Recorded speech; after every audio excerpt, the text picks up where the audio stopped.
At Fastlane, the Fiend emerged in a new form and attacked Randy Orton.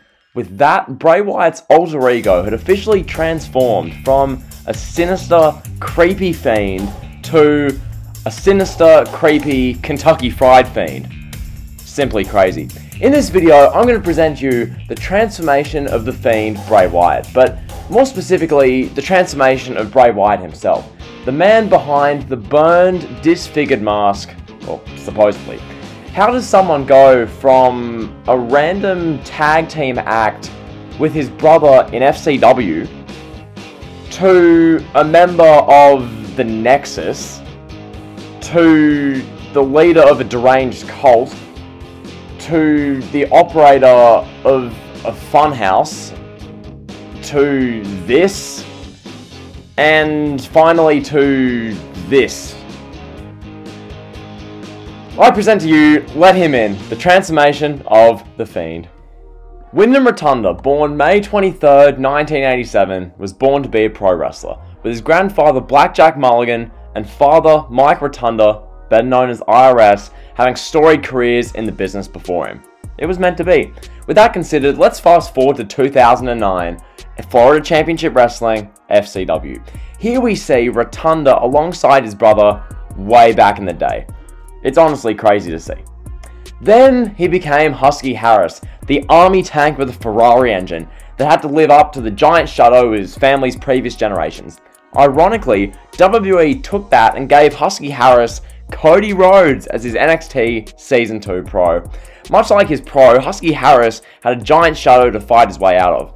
On the August 17th, 2010 episode of NXT, Harris was eliminated from the show. This led to Harris's induction into CM Punk's new Nexus, version of the Nexus, whatever. Then, and more significantly, what happened next is the incident on January 31st, 2011, where a certain Randy Orton punt-kicked Husky Harris off of the main roster and back to developmental altogether. This punt kick from Randy Orton triggered Bray Wyatt's next transformation. This transformation saw Rotunda go from the army tank with a Ferrari engine to a maniacal, deranged cult leader. And thus, the Bray Wyatt character was born. And with it spawned a new lease on life for not just Rotunda, but Luke Harper and Eric Rowan as well. This faction was unique. This faction stood out. This faction was unlike anything we'd seen in WWE for years and years. From Bray's delivery and promos, to the Wyatt family's vignettes in the suburban woods, to the incorporation of the sheep mask, the lantern, the rocking chair, the Wyatt family clicked. They laid waste to Kane in a Ring of Fire match at SummerSlam. They destroyed Kofi Kingston, and even claimed Daniel Bryan for a few weeks at the end of 2013. Until he finally broke free from Bray Wyatt in one of the greatest Raw moments ever, casually. Bray Wyatt led his family into war against WWE's other big stable, The Shield, at the Elimination Chamber 2014, in what for all money was WWE's greatest six-man tag team match in history. The Wyatt family stood tall on that night, and Bray Wyatt forged his way into WrestleMania 30 in a feud with the face that ran the place for the previous decade, John Cena. Bray was on a mission to change John Cena and push Cena over the edge to where Cena ruined his legacy. After an iconic promo package to the tune of Legacy by Eminem, John Cena overcame Bray Wyatt on the grandest stage of them all. Was Bray Wyatt ruined? Hardly. But was his credibility hurt? Most definitely, for sure. Despite the fact that Bray made arenas full of people sing along to He's Got the Whole World in His Hands, Cena ultimately stood tall in the feud. And Bray Wyatt, was he obsolete? Not really. Bray Wyatt still had much to give, okay? Cena conquered Bray in a last man standing match at Payback, and months later, Bray Wyatt set Harper and Rowan free before costing Dean Ambrose his blow-off Hell in a Cell match against Seth Rollins. This led to a Bray Wyatt and Dean Ambrose feud. The Bray Wyatt and Dean Ambrose feud was interesting, to say the least. Off the back of an exploding TV monitor, the Eater of Worlds laid waste to Lunatic Fringe at TLC 2014. Then, throughout 2015 and the majority of 2016, Bray Wyatt fell into a routine slump. Him and his family would constantly gain momentum, pick up some throwaway wins on Raw or SmackDown, all to be superseded by Bray Wyatt's cult leader promos. But then, whenever it came to big matches at big pay-per-views, Bray Wyatt would consistently fall short. At the 2015 Royal Rumble, Bray performed well, then fell short. At WrestleMania 31, Bray took on The Undertaker, then fell short. At SummerSlam, Bray Wyatt teamed with Luke Harper, only to fall short to Reigns and Ambrose. At Hell in a Cell, Bray Wyatt took on Reigns inside of Hell in a Cell, and fell short. At Survivor Series, Bray and Harper took on the Brothers of Destruction, and fell short. Time in and time out, Bray Wyatt fell short, until he finally found his way back to one Randy Orton. The man who completely transformed him with a single punt kick was now transforming him yet again. This late 2016, early 2017 program between Bray Wyatt, Randy Orton and Luke Harper was responsible for the resurrection of Bray Wyatt's credibility. At Survivor Series 2016, Bray Wyatt and Randy Orton were the sole survivors in the massive Raw and SmackDown Survivor Series men's elimination match. After a SmackDown tag team title run, Luke Harper was yet again exiled from Bray Wyatt and Randy Orton's family, as Bray Wyatt lasted to the final three in the Royal Rumble before ultimately being eliminated by Roman Reigns, with Randy Orton winning the Royal Rumble match for 2017. Keep note of that, Bray Wyatt could never get one over on Roman Reigns. Interesting. At the Elimination Chamber, Bray Wyatt would win the WWE Championship for the first time in his career, a massive achievement for him and true validation for his hard work. Following the burning down of the Wyatt family compound, Randy Orton challenged Bray Wyatt at WrestleMania 33 and was successful after a straight up bizarre and random WWE Championship match at the grandest stage of all. Then we got a certain match named the House of Horrors match. Boy oh boy, Bray Wyatt, he got revenge on Randy Orton in an interpretive type of match of Payback. That's one way of putting it. This closed another chapter of the Bray Wyatt and Randy Orton story. Whilst detailing the transformation of Bray Wyatt, it's worth noting Bray Wyatt's rivalry with the Demon King Finn Balor throughout 2017 and Bray Wyatt's tag team with Matt Hardy as the Deleters of Worlds in 2018, both of which drew upon the deranged cult leader character of Bray Wyatt. However, both ultimately amounted to failure. Bray lost the feud to Finn, and the Deleter of Worlds tag team, it fizzled out to a whimper, and that left Bray done for. We're in the end of 2018, early 2019, Bray Wyatt has nothing. So, what does a creative genius do when they're seemingly done for? They transform. And my word, did Bray do just that. From a cult leader who had lost any and all credibility, Bray Wyatt returned with two unique personas.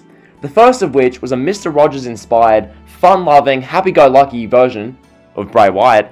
This version of Bray Wyatt operates in the Firefly Funhouse, a creation made to allow puppets to play freely and allow Bray to tell stories. Meanwhile, the other side of Bray operates solely on his dark memories and struggles. The other side is a deranged, masked psychopath named The Fiend. The Fiend made his debut in impactful fashion by assaulting everyone's favourite vanilla midget, Finn Fergal Devitt Balor. Then, a couple weeks later at SummerSlam, we got to witness the first ever entrance of The Fiend. And my god, this thing was epic.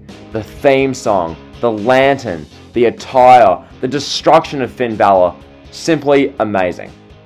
And then the Seth Rollins feud happened. Seth Rollins burned down the Firefly Funhouse. And then we got the masterpiece inside of Hell in a Cell, which ended in an infamous no finish. And ultimately, The Fiend became Universal Champion in Saudi Arabia and changed Seth Rollins into the Monday Night Messiah. Fiend from here would feud with The Miz, which this feud included an amazing home invasion angle, and then The Fiend feuded with Daniel Bryan. This included the shaving of Daniel Bryan's hair. And, then The Fiend feuded with Bill Goldberg. Oh, one famous night in Saudi Arabia this led to. The Fiend, Bray Wyatt, walked in as Universal Champion, and he walked out 3 minutes later, ravaged of both his Universal Championship and a mass majority of his credibility as a character. The Fiend had fallen victim to 3 spears and a bodgy-looking jackhammer to be pinned by 50-something-year-old Goldberg and lose his Universal Championship. So, where to from there? How could The Fiend, Bray Wyatt, possibly recover? Well, with Bray Wyatt's Fiend character in limbo, one man stepped up to save him, and that man was an old foe, John Cena. At WrestleMania 36, Cena took on Bray Wyatt in the first ever Firefly Funhouse match. This was a cinematic masterclass, detailing the career of Cena in an entertaining way whilst allowing the dark, hate-filled alter ego of The Fiend to persistently get at Cena about the dark side and wanting to make him turn. Ultimately, Cena fell victim to those brilliant mind games by Bray Wyatt as The Fiend picked up the victory in the Firefly Funhouse match. Next on the agenda for Bray Wyatt was a program with former Wyatt family member and reigning Universal Champion Braun Strowman. This storyline allowed for Bray Wyatt to channel his three respective faces throughout his career to showcase his character's journey.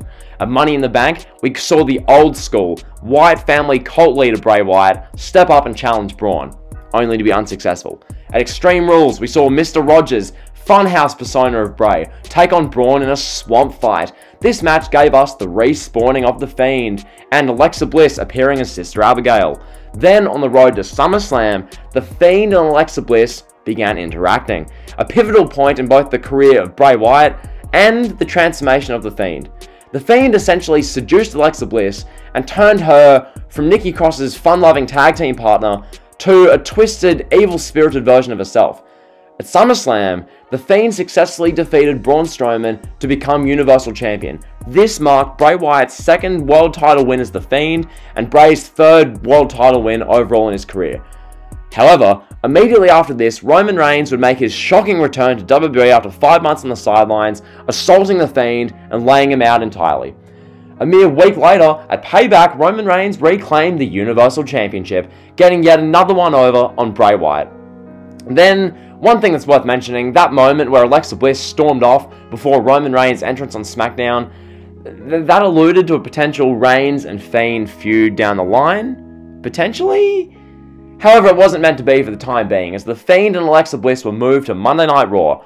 So, throughout October and November, we got some great Firefly Funhouse segments where Alexa Bliss and Bray Wyatt carried WWE's 3-hour flagship show, as the two would flesh out their characters inside the sanctuary of positive energy and puppets. Moments like Alexa Bliss channeling some different faces and her several faces, just moments like that stick out to me beyond anything else.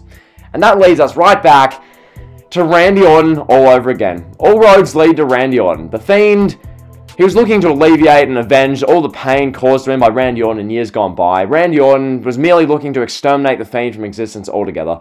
At TLC 2020, Randy Orton and The Fiend met in a Firefly Inferno match.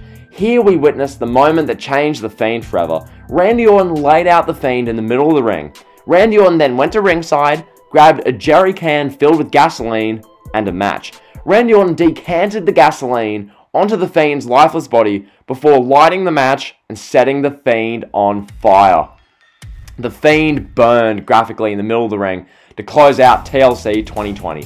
One of the craziest visuals we've ever seen in wrestling. For the next 3 months, we saw Alexa Bliss torment Randy Orton. She'd spray a fireball into his eyes, perform voodoo on him, force him to vomit black gunk. This led all the way up to Fastlane 2021, where Alexa Bliss took on Randy Orton one-on-one. At the conclusion of the match, a hand emerged from under the ring. Then, a head emerged from under the ring. This was The Fiend, and he transformed. This was a new version of The Fiend. A Kentucky Fried version of The Fiend. This Fiend laid out Randy Orton with a mandible claw and stood tall in the middle of the ring. This marked yet another transformation in the career of the most complex character in wrestling history. Well, at least one of them. He's a complex character, at least the most complex in modern wrestling, and one that provided a visual that we'll never forget. The Kentucky Fried Fiend comes as a result of years of pain and torment alongside shenanigans from one Randy Orton. So, with that being said, what makes The Fiend so great? Why has this transformation been so awesome? Well, for me, the answers to these questions lie in one place, and that is the long-term storytelling of it all. Look no further than Randy Orton, okay? From Randy Orton punting Husky Harris in 2011, to Bray Wyatt enticing Randy to join his cult in 2016, to Randy Orton's betrayal, and then ultimately the saga of Orton and Bray Wyatt's demonic alter ego The Fiend in 2021. It makes for a captivating and gripping story right across the board. Also, another reason as to why The Fiend's transformation has been so awesome is the consistency of Bray Wyatt changing his opponents.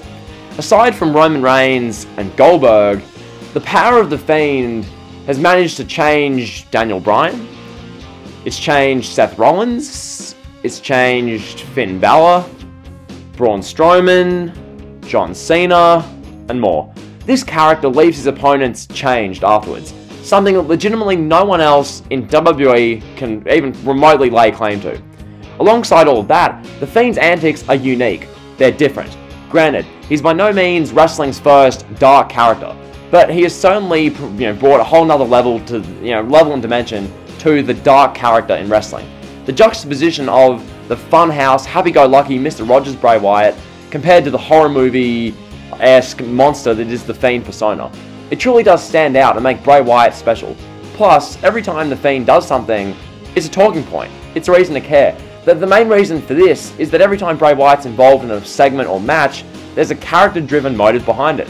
So when we get Randy Orton spewing black gunk, or the Fiend emerging from the depths of hell, or Mr. Rogers Bray telling a story in the funhouse, there's a greater meaning to their segments themselves.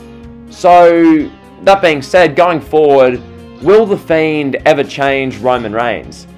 Will the Fiend ever change Bill Goldberg? What will be the next transformation in the career of the Fiend Bray Wyatt? Regardless of the answers to these specific questions, I feel like it's safe to say the Wyndham Rotunda going from this to this is pretty damn insane. And that has been the transformation of the Fiend. Thank you for watching.